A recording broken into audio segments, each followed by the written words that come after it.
there's dirt on my hands. Hello YouTube, Boss Rino. Welcome to my channel. So ito, grabe, meron na naman upload ang Bizarre Bob. Kaya titirayan natin to. Subscribe nyo ang Bizarre Bob kasi ito, isa to sa pinakamagagaling na nagko-content na mga gantong horror, di ba? Yung mga ghost caught on camera, di ba? Bizarre Bob. So ito, tirayan natin to. Bago pa tirahin ng iba. On a Saturday afternoon, a group of house cleaners arrived to a house, unaware that they would encounter something very unsettling while cleaning up this place. The person who lives here had just inherited this Grabe naman yung dumi naman, no? property from someone who had a hoarding problem. Mga tol, isang tingin ko pa lang ng bahay. Lives here Isang tingin ko pa lang ng bahay, feeling ko may something na. had just inherited this property from someone who had Tingnan nyo, nakakatakot siya, no? a hoarding problem. Recorded by one of the cleaners, this video was taken just moments before they all started to scream.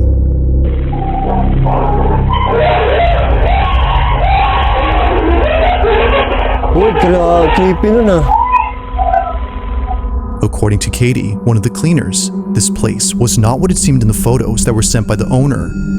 She sent some pictures of the house, and judging from the pictures that she sent, like, it didn't look like it was going to be that bad or that hard a job. So I immediately take out my phone and start filming. I want to show our boss how this client totally misrepresented the house. Little did Katie know that while filming, this would happen. Take a look. Ito na. Your favorite one is. What is that?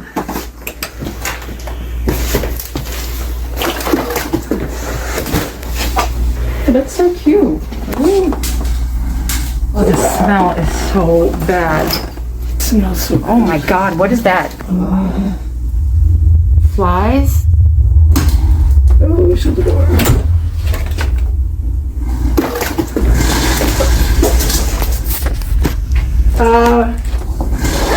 Wow, gumalaw yung ano, laruan ba yun? Gumalaw? Ay, patay tayo dyan. Ay, tumingin pa sa kanila, oh.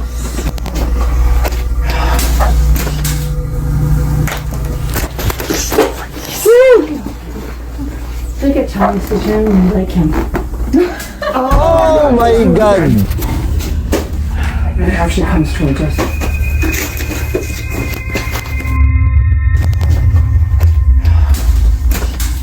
May tali ba? Wala naman tali, di ba? What have you gotten us into? Oh my God, it's so really? Don't like that. While filming, Uy, hindi tali ito. Kasi noong una, lumingon. Pangalawa, yung pangalawang galaw, umandar pa abante. Tapos, lumiko ulit. So, kung dapat dalawa tali nun, di ba? Kung may tali, walang tali ito. Nakakatakot to. the condition of this house, a ride-on play toy begins to move on its own. But it doesn't just move randomly, but rather towards the cleaning crew. Oh, 'di ba? Paabante, tsaka paliko. So, kung may tali siya, dapat dalawa yung tali. Tapos wala naman tayo nakikitang tali. Ay, Diyos ko, legit As to. if the clutter in this place wasn't already terrifying enough, this happens. Now, obviously, they were freaked out by this, but after thinking that this may have been a battery-powered car, they look back at the footage to confirm this. However, while rewatching, they notice something pretty chilling. Watch closely.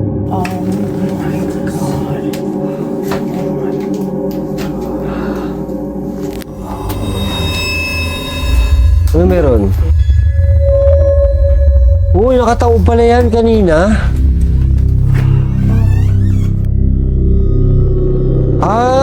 Okay. Nakataob kanina. Nilagay niya doon. As it seems, this toy is entirely made of plastic, no battery, Yun nga sasabihin ko kanina eh. Mukhang hindi electronics to eh. Diba? Kasi kung electronic siya, pwede mag-error lang, gumalaw. Eh walang kuryente. or motorized components appear to be seen here. If no power source had caused its movement, then what did? But the bigger question is how exactly did it suddenly shift towards the group's direction? It's as though it just knew where they were. Uy, To Katie, kinikilabutan ako. this occurrence would stay a mystery as she wouldn't be returning to this house for various reasons. But then a few days later, the owner reaches out again. We told her that we would be willing to come back, but only under 3 conditions. The first being that we needed to come. Second, that the Thomas the Tank Engine toy would absolutely not be in the house. That she agreed to all of our conditions, and so we returned to the job. On the second day back, this happened. Come here. Ay, nilabas na nila, oh. Come here. Come see. Gago, pag gumalaw yan. Oh, gumalaw na naman. Oh, baka may batang naglalaro. Multo ng bata, no? Lumiliko, oh. Oh. Get out. You have to burn that thing. And then you're so Hagi. scary. Partida, umaga pa to, ha? Once again, the toy car somehow begins to move by itself, only this time it's in the backyard. Although pretty strange, there's something else that Katie recorded on her second day at this place, and it's something that's left her even more spooked. As she states, she was recording the mantle area because of something she saw in the photos that were sent by the owner. Take a look. Like in the pictures she originally sent us when we were doing the first estimate, there was a picture of a photo album. And in the album, there's a picture of a child. Oh, I'm obviously sabi gonna ko post the na. pictures above, the face blurred, of course, but you can see the kid on it. Look carefully when I take the video of the mantle. There are these blue bowls stacked up, and in those bowls are some Polaroid pictures. And if you look really closely, you can see that in the pictures is the Thomas train that we keep seeing move. Sabi ko na, galing ng hula ko, no? Multo ng bata. And on this Thomas train is a boy. He looks to be like around 9 or so. And I don't know anything about him. I don't know who he is. The owner didn't tell us anything about him. As Katie believes, this toy had most likely belonged to the boy in this photo, and her suspicion is that the boy had passed away, given all the strange activity that's happened with this toy. Now, of course, this is just a theory she has. There doesn't seem to be any evidence to prove that whoever this was had passed away and therefore been responsible for the toy's movement. But one night, a phone call regarding this whole situation had made her stomach drop. Listen. Hala, haba nito, nakakatakot. Haba ng kuko niya. Hello. Hi, this is Katie. You know, your phone is cutting up a little bit the whole time we were talking. I'm wondering too, because that was his train. And That was his train. yes. Uy, legit yung kwento. Legit to. So, when you told me that, and then I saw what you were talking about, I don't know what to think. I mean, I don't know how to take it, But you do feel like that it's your nephew moving the train? Namatay ba yung bata? Anything can happen. I don't know what to say. I mean, okay, have a good night. Thanks, you too, Sander. Bye. Oh. Bye-bye. Wow. Wow. As it turns out, the homeowner's nephew had passed away. It's unknown as to how he passed, Sabi na namatay nga. but considering that this was the house that he lived in before his aunt took over the property, it's no surprise to see his stuff still lying around. And to make this even more strange, the owner had sent Katie a video of something she recorded a few weeks back after taking over the place. Oh, nasa labas yung nasa labas yung laruan, no? Aba! Ay talaga, may multo dito sa bahay na to.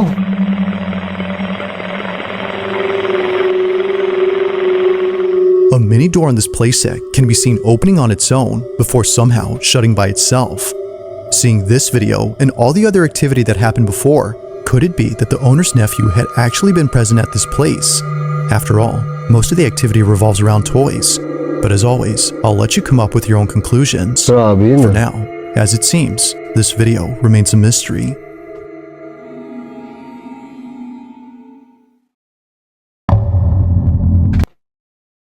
Napaka-legit tong video. Alam niyo ba siya napaka-legit? Walang tali, wala tayong nakita na tali, di ba?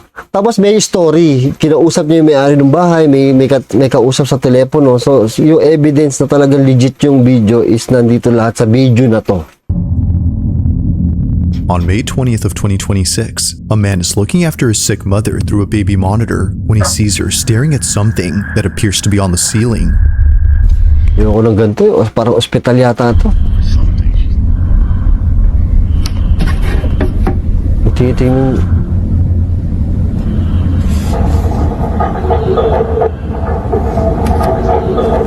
What's that noise?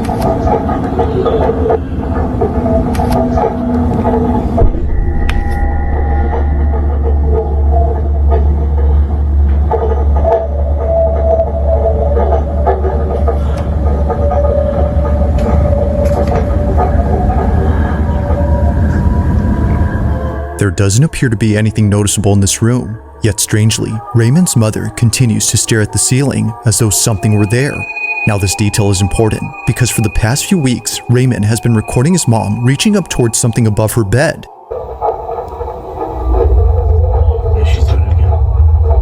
Hindi nakikita na, no? Kasi siguro malapit ng pumanaw si nanay.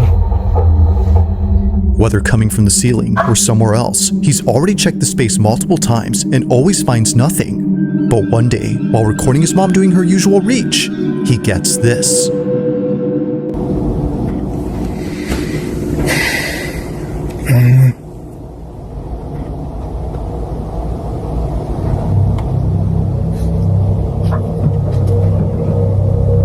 May inaabot, no?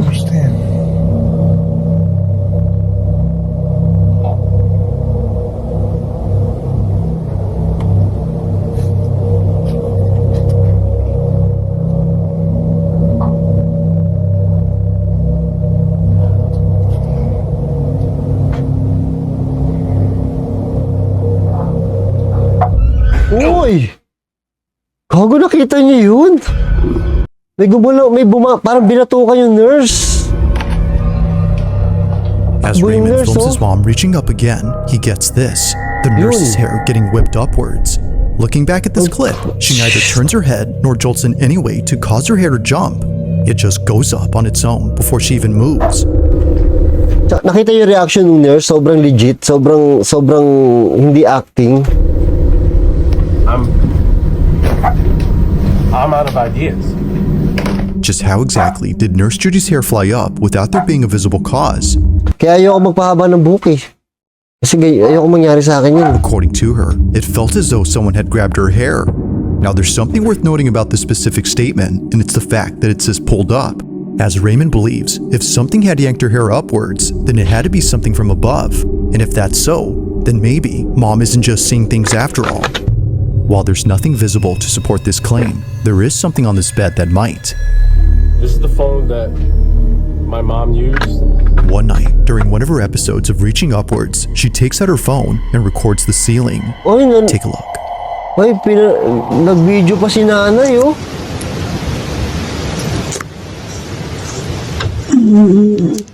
Kaya kikilabutan ako. Sobrang creepy nito.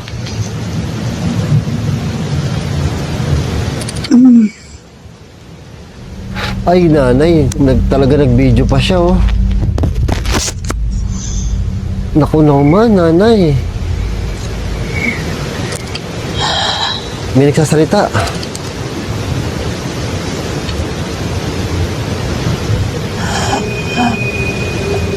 Ang creepy nitong video ni nanay. Uy!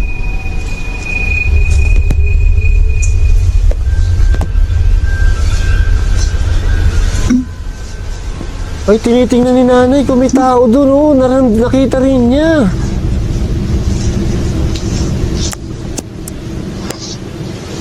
Grabe, sobrang legit naman ang video na to.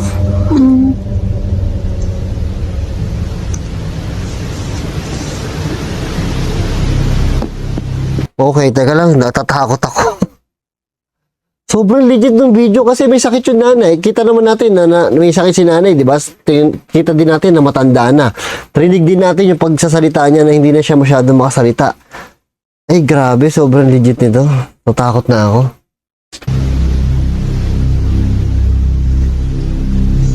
Oh, tinitingnan pa niya, oh. Neither Raymond nor his Ayun, mother's oh. nurses could explain what was Oh, caught here. shit. Thinking that something would appear on the ceiling, he sees this instead. Under his mother's blanket, a strange bump shows up. Whatever this is wasn't there initially, as footage from early on shows the bed being completely flat. May It's sundo na si nowhere to be nanay. found, much like the noises that are heard in this video.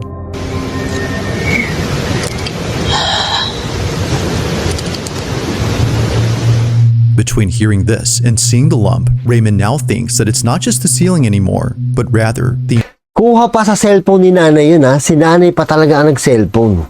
Siguro gusto niya patunayan, no? entire room that's active. I mean, there's nothing. Nothing here. You would think this is where you'd see something. You know?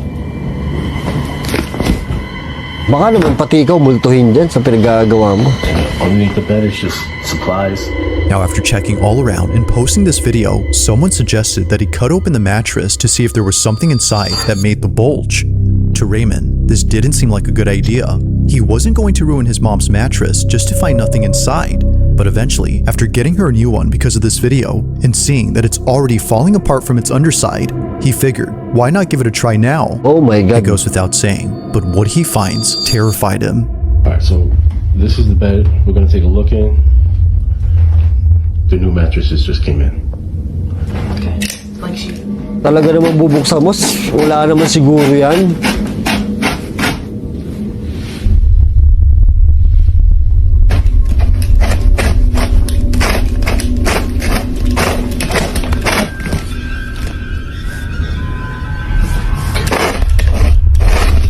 Grabe, para mapatunayan lang, no? What? Ano meron? That's just cut the whole thing. Ay, ano yan?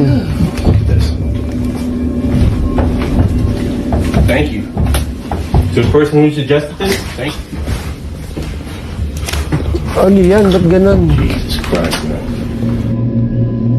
No signs of any lumps were found inside, but something just as horrifying was discovered. What was thought to be a new bed was actually just a used mattress that was covered up and made to look new. Raymond had no idea that he bought a mattress that was technically refurbished. There were no labels or any zippers to indicate this was a cover when he bought Luma yung ano, luman-luma yung loob. Kinuberan lang para mukhang bago. this a year ago. While it's rare, there have been documented cases of people opening up their beds and finding a secondhand mattress inside. Upon discovering this, Raymond throws out the mattress and reports that since then, there hasn't been much activity in his mother's room. Scam yun. Scam, di ba? So, lumang mattress yung binenta. Binalutan lang ng cover para magmukhang bago as binenta. So, malamang haunted yung mattress na yan. But then 2 nights later, this happens. Nako. Here's the mattress I took out of my mom's room. This is the mattress that I cut up the other day. It's out on the curb, getting ready to be picked up. Now, this is the mattress that I thought was the source of everything. There was the knocking. Well, tell me why. Tell me why I still hear the knocking.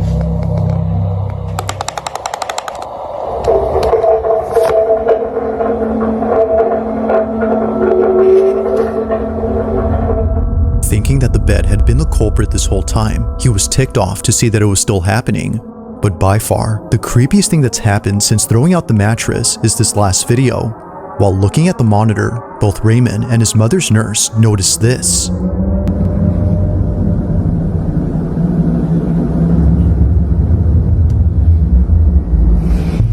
Ay, meron talaga. I see it. Meron talaga. May multo talaga yung mattress.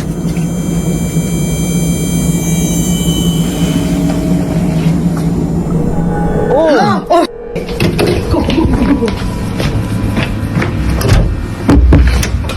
Nay.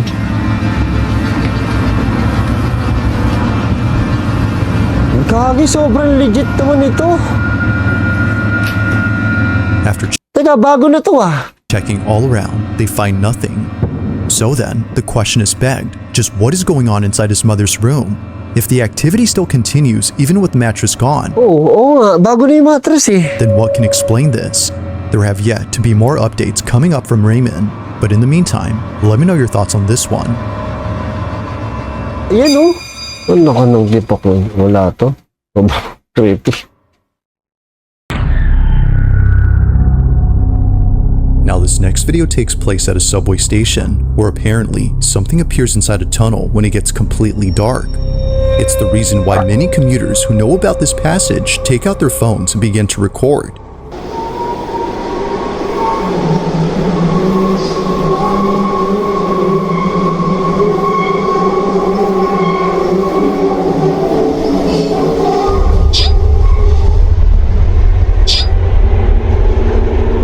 Now, the train speed makes it hard to see, but if you slow the footage, you'll see what appears to be another station that's entirely empty and outdated. Trains always pass it, but they never stop here. And maybe that's a good thing. Because in a recent video shared by someone who wanted to film this secret station, something was caught on camera that's left many commuters terrified. The Chamberí station in Madrid, Spain is a train station that's been out of service for quite some time. It was shut down in 1966, but trains still pass it as it sits in between two stations that are still operating. However, every so often, people sneak inside and explore the place, only to be left feeling unsettled. On May 30th of 2026, a passenger on the subway line was getting ready to record the Chamberí station when they caught this instead.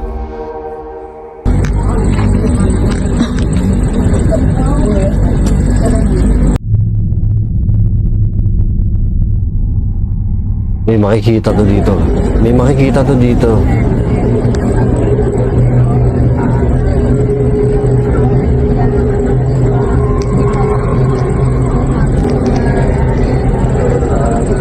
Eto na. Yun!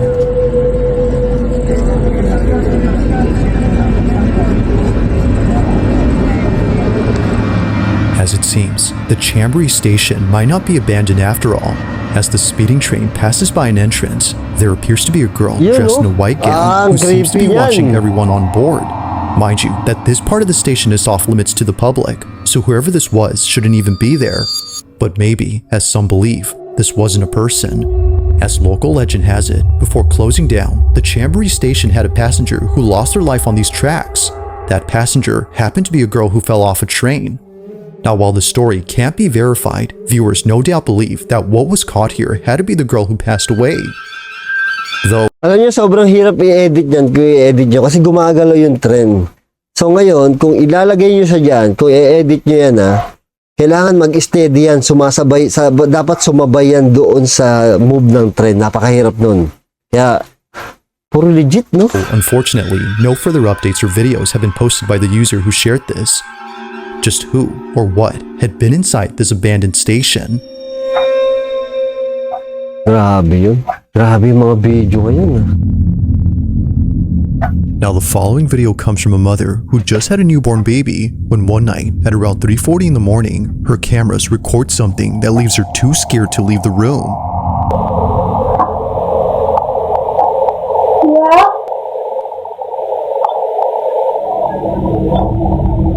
According to Daisy Andrade, out of all the strange things that have happened at home, this one may just be the most terrifying, and it doesn't help that what she captured might have some connection to what others have caught on camera while visiting the island where she lives. Growing up in Hawaii, there's a lot of ancient Hawaiian stories or traditions, or I would call superstitions. It's probably just ancient Hawaiian spirits trying to get my attention. So, take note of this stick here, right? Okay. So there's nothing to its left, but at the same time, I look at this other one.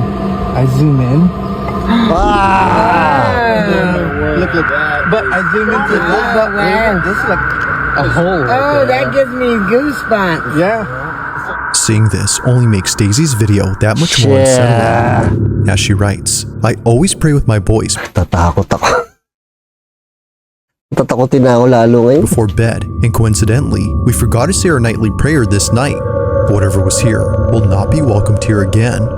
This is what she caught. Oh my God, hindi pa tapos pala to.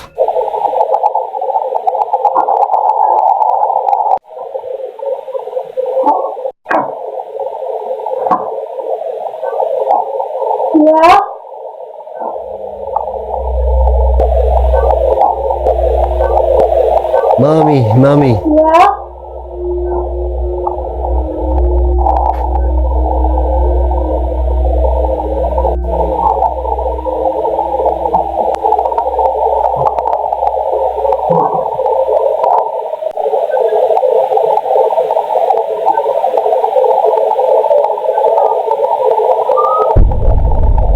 Narinig ko yun, ma'am.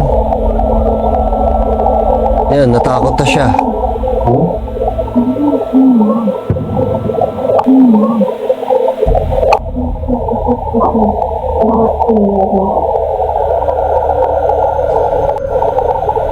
Gagi, kinakilabutan ako. Di ko alam kung bakit.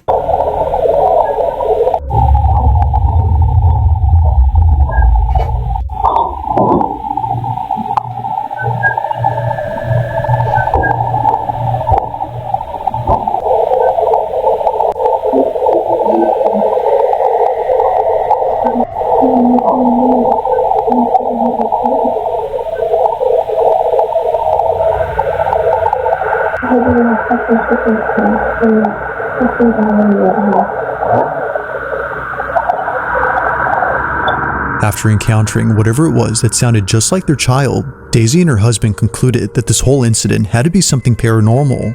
Either someone or something that couldn't be seen was calling out to Daisy. Creepy. But according to her, she swore it sounded just like her son, who during this whole time was fast asleep. If neither of her older children were awake, then who was calling out to mom? Narinig nyo ba? Kung naka-headset kayo or earphone, marinig nyo may ma'am na tawag. Daisy states, living in Hawaii has made her experience countless unexplainable things. This one is just one of many, but she can't deny that this incident has been the most unsettling encounter to date. Whether it's the ghost that many tourists see on this island or something else entirely, simply not knowing what spoke that night is creepy enough to Daisy and her family. Hindi ako magpapatay ng ilaw pag ganyan. If you caught something creepy on camera, send them back. Now on September 10th of 2025, a CCTV camera in the corner of a highway interchange recorded something that many pedestrians had witnessed but couldn't make sense of. They were frightened by what emerged from this highway. At around 2:20 p.m., pedestrians on the Concordia Bridge Highway in Mexico City were suddenly surrounded by a strange fog that seemingly came out of nowhere. They weren't sure where the fog had come from or why many people were running away from it. But when news broke that a gas tanker had tipped over on a curving ramp, causing a massive cloud of gas, things made sense now. Except for one thing. While researching this incident, I found a surprising number of comments from people claiming to have seen silhouettes or shadowy figures flying through the smoke. Although the fog was no longer a mystery, people still couldn't explain the strange faces and eerie shadows they saw in the mist. Creepy naman ito.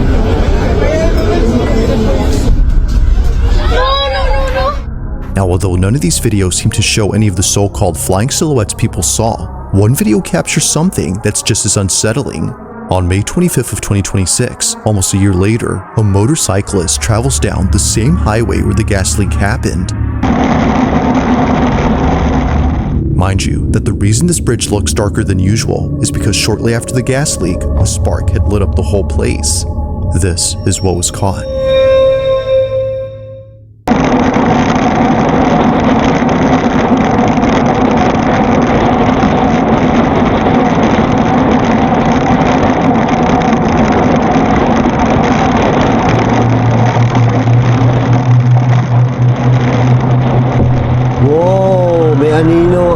May usok na parang bata o babae.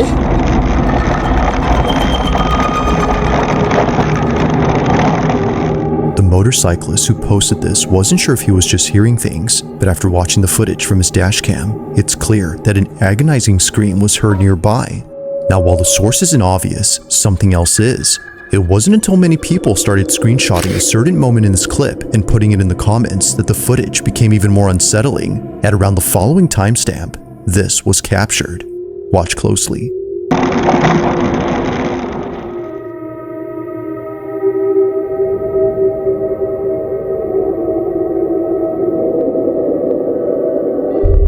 Yun no, naglalakad. Oh. An outline of a misty figure can be seen standing to the right. It isn't exactly a perfect silhouette, but something noticeable appears right behind the concrete barrier. And it's the fact that a scream is immediately followed afterwards that viewers couldn't help but theorize what this was. Maybe, as some believe, this figure had been the spirit of someone who lost their life during the sudden gas fire. To those who were there when it happened, this belief isn't far-fetched. They, and most others who visit the place now, often feel a sense of dread and unease. They don't exactly know why that is, but feel that it might be due to the residual energy left behind by those who unfortunately met their end. But of course, what do you think? Could this have been someone who passed away from the fire of 2025?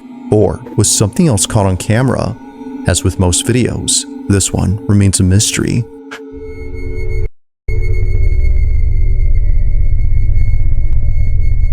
May mga namatay pala doon, no? Sa gas na yun. Kawawa naman. Grabe, ito yung isa na pinanood kong video na talagang natakot ako. Puro legit di ba? Lalo yung may matanda. Nakakatakot yung may matanda, yung sa kama niya. Ang hirap i-explain. Paano mo i-explain yun? Sobrang legit. Oh my God. So yun, kung nagustuhan nyo itong video natin, like, share, and subscribe sa mga di pa nakaka-subscribe. Mag-comment din kayo, kahit ano i-comment nyo, kahit murahin nyo ako, mag-comment kayo, okay yun, pag ganun. Diba? So thank you sa panonood, at see you next video. I love you all. I came from the mud. There's dirt on my hands.